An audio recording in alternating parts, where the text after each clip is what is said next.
প্রিয় দর্শক, আপনাদের সবাইকে আমন্ত্রণ জানাচ্ছি। শুরু করছেন ডিবি নিয়মিত স্বাস্থ্য বিষয়ক আয়োজন স্বাস্থ্য প্রতিদিন এই অনুষ্ঠানটি। আপনাদের সাথে রয়েছে আমি পুষ্টিবিদ নুসরাত জাহান দীপা। দর্শক, আপনারা জানেন যে আমরা প্রতিদিন কোনো না কোনো গুরুত্বপূর্ণ বিষয়গুলো নিয়ে আলোচনা করার চেষ্টা করি।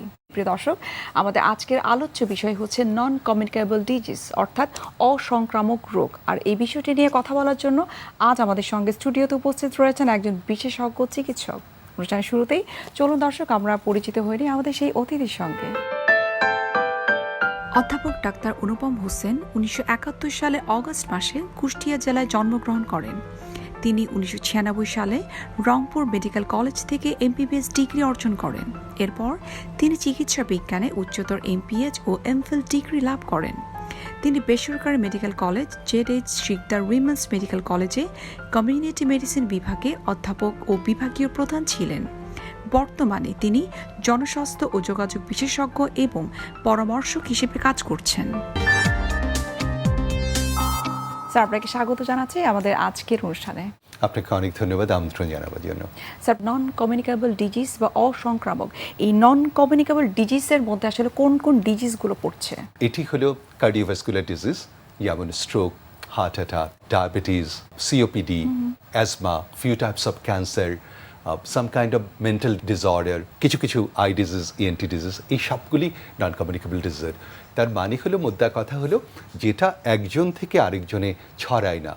আমরা কমিউনিকেবল ডিজিজ নিয়ে অনেক বেশি কনসার্ন, যেমন করোনা একটি কমিউনিকেবল ডিজিজ, এটি একজন থেকে আরেকজনে সংক্রামিত হয়। কিন্তু নন কমিউনিকেবল ডিজিজ নিয়ে আমরা খুব একটা কনসার্ন না, কিন্তু this is one of the main cause, I should say the main cause of death in Bangladesh and in the world also. আমরা যদি ওয়ার্ল্ডের সিনারিও চিন্তা করি, তাহলে 75% মানুষ মারা যায় নন কমিউনিকেবল ডিজিজে। That is cardiovascular disease, heart attack, stroke, diabetes, cancer, few types of cancer, এইসব রোগে। আর যদি বাংলাদেশের অ্যাসপেক্টে চিন্তা করি, তাহলে অলমোস্ট 80% মানুষ মারা যায় নন কমিউনিকেবল ডিজিজে। এবং এইখানে আমাদের ফোকাসটা অনেক বেশি দেওয়া উচিত, কারণ হলো যে আমরা নন কমিউনিকেবল ডিজিজ প্রিভেন্ট করলে আমরা কিন্তু অনেক দিক থেকে লাভবান হই। কারো যদি হার্ট অ্যাটাক হয়ে যায়, তার ট্রিটমেন্টের জন্য 1 থেকে 2 লাখ টাকা লাগবেই। কারো যদি স্টেন্টিং করা লাগে, আরও বেশি টাকা খরচ হয়। কারো স্ট্রোক হয়ে গেল, ওই ফ্যামিলির আর কোনো লাইফ থাকে না। কারো ক্যান্সার হয়ে গেল, ওই ফ্যামিলি একদম আনসোশ্যাল হয়ে যায়। অনেক ফ্যামিলিকে পথে বসে যেতে দেখেছি নন কমিউনিকেবল ডিজিজের কারণে। স্যার, কেন আসলে এই নন কমিউনিকেবল ডিজিজগুলো বৃদ্ধি পাচ্ছে, অর্থাৎ কার্ডিয়াক রোগগুলো কেন বৃদ্ধি পাচ্ছে, কেন কিডনিজনিত সমস্যার বৃদ্ধি পাচ্ছে, কেন ডায়াবেটিক রোগীদের সংখ্যা বৃদ্ধি পাচ্ছে? এটির কারণ হলো আমাদের সেডেন্টারি লাইফস্টাইল। আমরা খাওয়া দাওয়া পছন্দ করি, আমাদের চারপাশে অসংখ্য ব্র্যান্ডের ফুড ঘুরতে থাকে। আমাদের বাচ্চারাও প্রচণ্ড প্রলুব্ধ হয়। বাচ্চাদেরকে বুঝ দিতে যেয়ে বাচ্চারাও যায়, আমরাও খাই। আমাদের চারপাশে কোনো জায়গা আছে, কোনো পাড়া রয়েছে, কোনো রোড রয়েছে, রেস্টুরেন্টের সংখ্যা বাসার সংখ্যার চেয়ে বেশি। এটি একটি বড় কারণ যে আমরা প্রচুর পরিমাণে খাবারের প্রতি, junk food, fast food, spicy ফুডের প্রতি ঝুঁকে পড়ছি। সেডেন্টারি লাইফস্টাইল, আমরা ফিজিক্যাল অ্যাক্টিভিটি করতে চাই না। আমাদের রাজ্যের অলসতা, যেটুকু সময় পাই আমাদের মোবাইল, ফেসবুক, আমাদের ইন্টারনেট, আমাদের কম্পিউটার, আমাদের ল্যাপটপ নিয়ে আমরা সময় কাটিয়ে দিই। আমাদের বাচ্চারা গেম খেলে, কি গেম খেলে? কম্পিউটারি গেমস খেলছে। আমাদের বাচ্চারা মিনিমাম যে বাসার মাঝে যে খেলাধুলা আমরা ছোটোবেলায় করতাম, সেগুলোতেও অভ্যস্ত না। আর মাঠে যেতে আমরা অনেক বাচ্চা, বাবা মা চিন্তা করি মাঠে ছাড়বো বাচ্চাকে, ইনসিকিউর ফিল করি। সো বাচ্চাও যাচ্ছে না মাঠে, আপনিও যাচ্ছেন না পার্কে, যা হবার তাই হচ্ছে। খুব দ্রুত, আমি যখন শিকদার মেডিকেল কলেজে ছিলাম, অনেক কম বয়সে স্ট্রোকের পেশেন্ট দেখেছি, অনেক কম বয়সে হার্ট অ্যাটাকের পেশেন্ট দেখেছি। সো এটা নর্মাল একটা সিনারিও হয়ে যাচ্ছে। আমার মনে হয় দিন যত যাচ্ছে এই প্রবলেমগুলো আরও তত অ্যাকিউট হচ্ছে। আপনি চিন্তা করে দেখুন, আগে কিন্তু এত পাওয়া যেত না, কিন্তু এখন ঘরের পাশেই আপনি হয়তো কাউকে পাবেন যে হয়তো স্ট্রোকের পেশেন্ট। পরবর্তী ফ্যামিলিতে একজনকে পাবেন, কিংবা নিজের ফ্যামিলিতে একজন রয়েছে ডায়াবেটিস পেশেন্ট। স্যার, এখন কিন্তু শুধুমাত্র বয়স্ক ব্যক্তিদের ক্ষেত্রে কিন্তু ডায়াবেটিস হচ্ছে না, এখন কিন্তু 13 থেকে 14 বছর বয়স যারা রয়েছে, যাদের কম বয়সে, তাদেরও কিন্তু ডায়াবেটিস দেখা দিচ্ছে শুধুমাত্র ওভারওয়েটের কারণে। যেহেতু স্যার বাচ্চাদের প্রসঙ্গ এসছে, আপনার কাছে একটু জানতে চাই যে অভিভাবকদের প্রতি আপনার পরামর্শ কি, যে কিভাবে আসলে বাচ্চাদেরকে তারা পড়াশোনার পাশাপাশি ফিজিক্যাল অ্যাক্টিভিটিসের প্রতি উদ্বুদ্ধ করবে? সেটি হলো যে আমরা ছোটোবেলায়, যদি একেবারে ছোটোবেলার কথা চিন্তা করি, তাহলে আমাদের যে কোনো শিশু বড় হবার সময় বাবা মায়ের সবচেয়ে অনুভূতিপূর্ণ মুহূর্তটা কোনটি? একটি হলো বাচ্চা যখন কথা বলে, আরেকটি হলো বাচ্চা যখন হাঁটে। সো কথা বলাটা কিন্তু আমরা সারা জীবন অব্যাহত রাখি, কিন্তু হাঁটাটা আমরা কিন্তু একটা সময়ের পরে দেখা যায় যে আমরা রেস্ট্রিক্ট করে ফেলি। ইভেন আমি এমন বাচ্চাকে জানি যে বাচ্চা নিজের ছায়া দেখলে ভয় পায়, তার মানে তার হাঁটার কোনো অভ্যাস নাই। স্কুলে যাওয়ার সময় নিজের ছায়া দেখেছে, তখন বলছে আম্মু এটা কে? এটা নিশ্চয়ই কোনো কার্টুন ক্যারেক্টার হবে যে তাকে তাড়া করছে।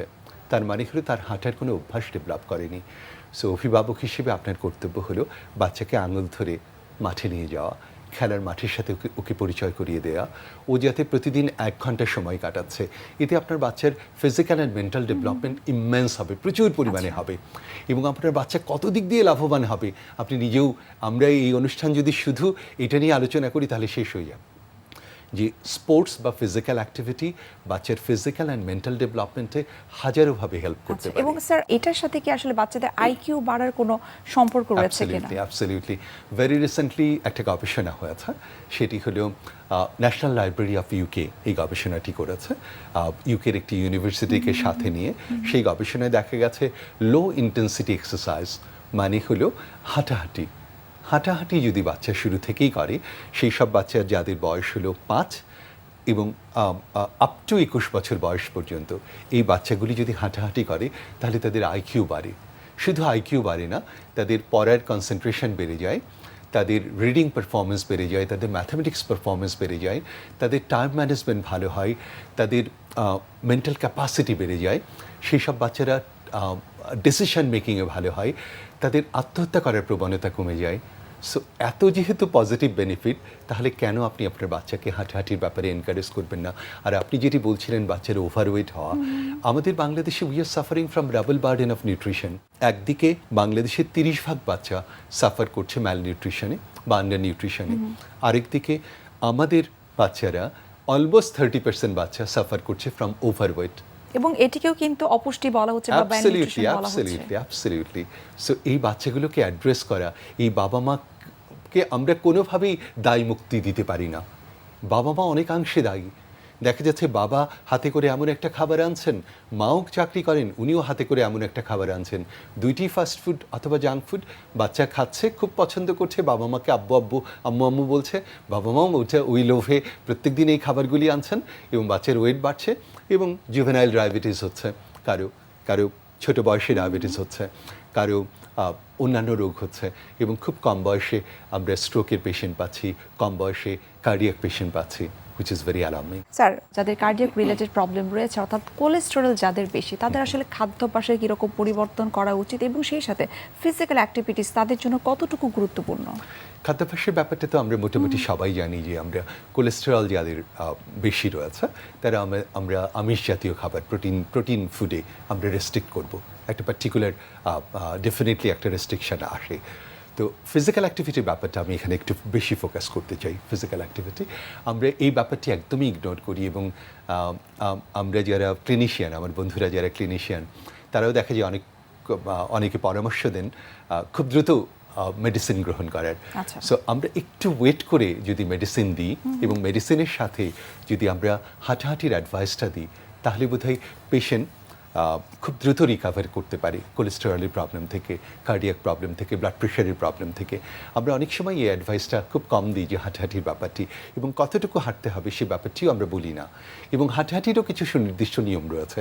আমার মনে হয় এই ব্যাপারটি আজকে আমি ফোকাস করতে পছন্দ করব, যে যাদের কোলেস্টেরল প্রবলেম রয়েছে, যাদের হার্টের প্রবলেম রয়েছে, যাদের ব্লাড প্রেশারের প্রবলেম রয়েছে, তাদের একটি বড় অংশ জানেন না যে হাঁটার মাধ্যমে এই প্রবলেমগুলো আপনি সলভ করতে পারেন যদি আপনি ব্রিস্ক ওয়াকটা জানেন। আচ্ছা, ব্রিস্ক ওয়াক মিনস যে আপনি হাঁটবেন, আপনার হাঁটাটা আপনি নর্মালি শুরু করবেন, সেটা হলো মিনিটে অ্যারাউন্ড 60 থেকে 85 মিটার।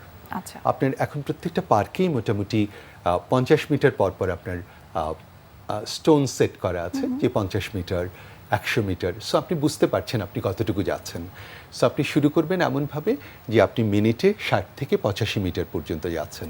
তারপর আপনি 10 মিনিট পরে ব্রিস্ক ওয়াক শুরু করবেন। ব্রিস্ক ওয়াক মিনস প্রতি মিনিটে 100 মিটার, মিনিমাম 100 স্টেপ। আপনার হাইট যদি আমার মতো হয় 6 ফিটের ওপরে, তাহলে আপনার 100 স্টেপেই কাভার হয়ে যাবে 100 মিটার। কিন্তু কারো হাইট যদি 5 ফিট 2 ইঞ্চি, 5 ফিট 3 ইঞ্চি হয়, 5 ফিট 4 ইঞ্চি হয়, তার হয়তো 120 স্টেপ লাগবে। কিন্তু 1 মিনিটে 100 মিটার আপনাকে অতিক্রম করতে হবে। সেজন্য আপনার যা স্টেপ দরকার সেই স্টেপটুকু নিতে হবে। আমাদের অনেকেই আমাকে বলেন পার্কে হাঁটার সময়, ডাক্তার সাহেব অনেক দিন ধরে হাঁটছি, ব্লাড প্রেশার কন্ট্রোল করতে পারছি না, অনেক দিন ধরে হাঁটছি, কোলেস্টেরল কন্ট্রোল হচ্ছে না, অনেক দিন ধরে হাঁটছি, ব্লাড সুগার কন্ট্রোল হচ্ছে না। তারা ঠিক ব্রিস্ক ওয়াকটা জানেন না। আচ্ছা। যে ব্রিস্ক ওয়াকটা খুব ইম্পর্ট্যান্ট। এই সময়ে aerobic phase of oxidation anaerobic phase of অক্সিডেশনে পরিণত হয়। এটা মেডিকেল টার্ম, এটা সবার বোঝার দরকার নেই। বুঝতে হবে যে আমি শুরু করব নর্মাল ওয়াক দিয়ে, 1 মিনিটে 80 থেকে 85 বা 60 থেকে 85 মিটার এইটুকু ডিস্টেন্স। আচ্ছা। তারপরে আমার 30 মিনিট হাঁটতে হবে, ব্রিস্ক ওয়াক করতে আচ্ছা। হবে। স্যার, আপনি কথা বলছিলেন যে ব্রিস্ক ওয়াক নিয়ে, আমরা আরেকটু জানতে চাই। আমার মনে হয় যে আমাদের দর্শক যারা রয়েছেন, যারা আমাদের অনুষ্ঠানটি দেখছেন, তাদের আরো বিস্তারিত জানা উচিত, কারণ এটি সুস্থতার সাথে অনেকটাই জড়িত। অনেকেই হাঁটেন, দীর্ঘদিন ধরে হাঁটেন, 15 বছর ধরে হাঁটছেন, 10 বছর ধরে হাঁটছেন, তারপরেও মাঝে মাঝে বলেন যে আমি ব্লাড সুগার কন্ট্রোল করতে পারছি না, ব্লাড প্রেশার কন্ট্রোল করতে পারছি না, কোলেস্টেরল হাই হয়ে থাকছে। তার মানে হলো অনেকেই জানেন না যে হাঁটাহাঁটিরও কিছু ভিন্নতা রয়েছে। আপনি ডিফারেন্ট ডিজিজের জন্য ডিফারেন্ট রকমভাবে হাঁটতে পারেন। আপনি যদি সুস্থতা ইনশিওর করতে হাঁটতে চান, তাহলে আপনি নর্মালি র্যান্ডমলি হাঁটেন, কোনো সমস্যা নেই। আপনি তখন 1 মিনিটে 80 মিটার, 1 মিনিটে 85 মিটার হাঁটেন, কোনো সমস্যা নেই। আপনি আরাম করে হাঁটেন, প্রকৃতির সাথে আপনার সখ্যতা গড়ে তোলেন। কিন্তু আপনি যখন কোনো পার্টিকুলার ডিজিজকে প্রিভেন্ট করার জন্য, কিংবা কোনো রোগ হয়ে পড়েছে আপনার, সেই রোগ থেকে বেরিয়ে আসার জন্য হাঁটছেন, তখন আপনাকে ব্রিস্ক ওয়াক করতে হবে। সেই ওয়াকটি হলো 30 মিনিট করবেন আপনি। সেই 30 মিনিটে আপনার প্রত্যেক মিনিটে 100 মিটার হাঁটতে হবে, মিনিমাম 100 স্টেপ। কারো হাইট যদি একটু বেশি হয় তার জন্য 100 স্টেপ, কারো হাইট একটু কম হলে 120 স্টেপ বা 120-এর বেশিও লাগতে পারে, কিন্তু 100 মিটার অতিক্রম করতেই হবে। সো এটি হলো মোদ্দা কথা এবং বটম লাইন। এটিকে ধরে তার আগে হলো ওয়ার্ম আপ ফেজ, সেখানে আপনি নর্মাল হাঁটবেন, কুল ডাউন ফেজে আবার আপনি নর্মাল হাঁটবেন। সো আপনি মাঝখানে 30 মিনিট ব্রিস্ক ওয়াক করবেন, 10 minute warm up, 10 minute cool down. এই হবে আপনার মোটামুটি অ্যারাউন্ড 1 ঘন্টা বা 50 মিনিটের একটা রুটিন। এটি যদি আপনারা ফলো করেন, তাহলে আপনি যে বলছিলেন যে কোলেস্টেরলের সমস্যা, ব্লাড সুগারের সমস্যা, ব্লাড প্রেশারের সমস্যা, এগুলি থেকে বের হয়ে আসতে পারবেন। জি স্যার, আমরা আরো বিস্তারিত জানার চেষ্টা করব। আমরা তার আগে একটু দেখে নিচ্ছি আমাদের স্বাস্থ্য প্রতিদিনের নিয়মিত আয়োজন, কি খাবেন কেন খাবেন, এই সেগমেন্টটি। প্রিয় দর্শক, আপনারা দেখছেন এনটিভি নিয়মিত স্বাস্থ্য বিষয়ক আয়োজন স্বাস্থ্য প্রতিদিন, এই অনুষ্ঠানটি। এই পর্যায়ে আমরা দেখে নিচ্ছি বিভিন্ন খাদ্যের পুষ্টি গুণাগুণ নিয়ে আমাদের পুষ্টিবিদের পরামর্শ।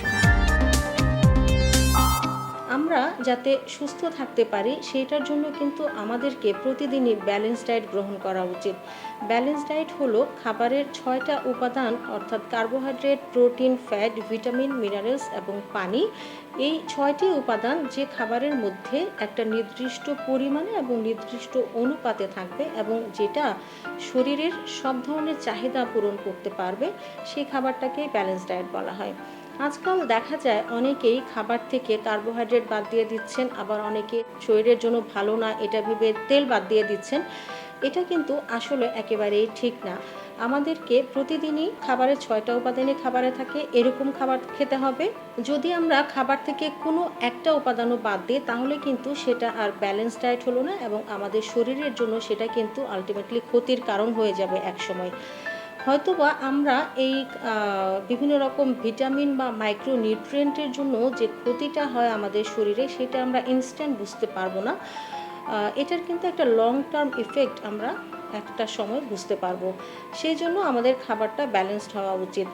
ব্যালেন্স ডায়েটের মধ্যে কার্বোহাইড্রেটকে আমরা অনেকেই বাদ দিয়ে দিই, কিন্তু কার্বোহাইড্রেট যদি আমরা বাদ দিই তাহলে কিন্তু প্রোটিন এবং ফ্যাটের সংশ্লেষণটা বাধা পাবে বা হবে না। সেটার জন্য কার্বোহাইড্রেট কিন্তু অনেক বেশি গুরুত্বপূর্ণ এবং আমাদের প্রতিদিনের কাজ করার যে এনার্জিটা আমরা পাই সেটাও কিন্তু কার্বোহাইড্রেট থেকেই আসে, যার জন্য আমাদের প্রতিদিনের খাবারের তালিকায় অন্তত একবেলা হলেও অল্প পরিমাণে কার্বোহাইড্রেট জাতীয় খাবার রাখতে হবে। এই কার্বোহাইড্রেটগুলোর জন্য আমরা লাল চালের ভাত, লাল আটার রুটি, ওটস এইগুলোকে রাখতে পারি, অর্থাৎ যেগুলোকে আমরা হেলদি কার্বোহাইড্রেট বলছি বা কমপ্লেক্স কার্বোহাইড্রেট বলছি। এছাড়াও প্রোটিনের জন্য যেগুলো লিন প্রোটিন সেগুলো আমাদের শরীরের জন্য ভালো, তাই প্রতিদিনের খাবারের তালিকায় ডিম, মাছ, মুরগি, বিভিন্ন রকম ডাল, ছোলা, মটরশুঁটি, বাদাম এইগুলো আমরা রাখতে পারি। অনেকেই আমরা ডিম খাই না। ডিম খুব পুষ্টিকর একটা খাবার, মানুষের শরীরের জন্য যতগুলো পুষ্টি উপাদান দরকার তার সবগুলোই কিন্তু আমরা ডিমে পাবো। এই জন্য ছোট থেকে শুরু করে একদম বৃদ্ধ বয়স্ক পর্যন্ত প্রত্যেকেরই প্রতিদিন খাবারের তালিকায় একটা করে ডিম রাখা উচিত, যদি কোনো রকম সমস্যা না থাকে। তাহলে অনেক সময় দেখা যায় আমরা তেল ভালো না বলে একদম ভয়ে শুধু সিদ্ধ খাবার খাওয়া শুরু করি। আসলে তেল কিন্তু আমাদের শরীরের জন্য একটা মিনিমাম অ্যামাউন্টে দরকার হয়, অর্থাৎ আমাদের শরীরে যে ফ্যাট সলিউবল ভিটামিনগুলো থাকে সেগুলোর অ্যাবজর্পশনের জন্যও কিন্তু কিছুটা তেলের দরকার হয়। তাই একেবারে তেলবিহীন খাবারও কিন্তু আমাদের জন্য ঠিক নয়। তেলের ক্ষেত্রে হেলদি যে ফ্যাটগুলো সেগুলোকে আমাদের পছন্দ করতে হবে এবং খাবারের তালিকায় রাখতে হবে। অর্থাৎ বাদাম আমরা রাখতে পারি খাবারের তালিকায়, অথবা খাবারের তালিকায় রাখতে পারি মোনো আনস্যাচুরেটেড এবং পলি আনস্যাচুরেটেড যে ফ্যাটগুলো আছে সেগুলোকে আমরা খাবারের তালিকায় ইনক্লুড করব। ভিটামিন এবং মিনারেলসের জন্য আমাদেরকে প্রতিদিনই খাবারের তালিকায় প্রচুর পরিমাণে শাকসবজি এবং রঙিন ফলমূল রাখতে হবে। একজন প্রাপ্তবয়স্ক মানুষের প্রতিদিনের খাবারের তালিকায় 25 থেকে 30 গ্রাম ফাইবার যুক্ত খাবার রাখা উচিত। এই ভেজিটেবল এবং ফল থেকে কিন্তু আমরা পর্যাপ্ত পরিমাণে ফাইবারটা পাবো। এছাড়াও একজন মানুষের কিন্তু প্রতিদিনই খাবারের তালিকায় 400 গ্রাম শাকসবজি এবং ফল থেকে আসতে হবে। এর মধ্যে 100 গ্রাম থাকবে ফল, 200 গ্রাম থাকবে সবজি এবং 100 গ্রাম থাকবে লিফি ভেজিটেবল অর্থাৎ শাক। এইগুলো কিন্তু খাবারের তালিকায় তাকে রাখতে হবে। এছাড়াও প্রতিদিনই কিন্তু পানির পরিমাণটাও আমাদেরকে অবশ্যই মাথায় রাখতে হবে। বিশ্ব স্বাস্থ্য সংস্থার মতে একজন প্রাপ্তবয়স্ক মানুষের দৈনিক পানির চাহিদা তার ওজনের 43 মিলিলিটার, পার কেজি ওজনের সাথে 43 মিলিলিটার। অর্থাৎ আমাদের দেশের ক্ষেত্রে 35 থেকে 75 বছর বয়সে একজন মানুষের প্রতিদিনের পানির চাহিদা 1.5 লিটার থেকে 3.5 লিটার পর্যন্ত হওয়া উচিত। এর সাথে সাথে যদি কারো সোয়েটিং বা ঘাম খুব বেশি হয় তাহলে কিন্তু তার পানির চাহিদা অনেক বেড়ে যাবে। এই 6টি উপাদানের সমন্বয়ে ব্যালেন্স ডায়েট বা সুষম খাবার যদি আমরা আমাদের খাবারের তালিকায় রাখতে পারি তাহলে কিন্তু আমরা সুস্থ থাকতে পারবো এবং আমাদের শরীরে খুব বেশি রোগ আসতে পারবে না। স্যার, আপনার কাছে সর্বশেষ জানতে চাই, আপনি সুস্থ থাকার জন্য অনেকগুলো বিষয় নিয়ে এসেছেন, অনেকগুলো বিষয় সম্পর্কে আমাদেরকে অবগত করেছেন, ফিজিক্যাল অ্যাক্টিভিটিস, খাদ্যাভ্যাস, সেই সাথে জানতে চাই ঘুমের ভূমিকাটা আসলে কতটুকু? অনেক। আমরা যখন ছোট থাকি, একেবারেই ছোট, তখন কিন্তু আমরা লম্বা সময় ঘুমাই, 22 ঘন্টা, দেন ফলোড বাই একটু করে ঘুম কমতে থাকে 18 ঘন্টা, দেন 12 ঘন্টা।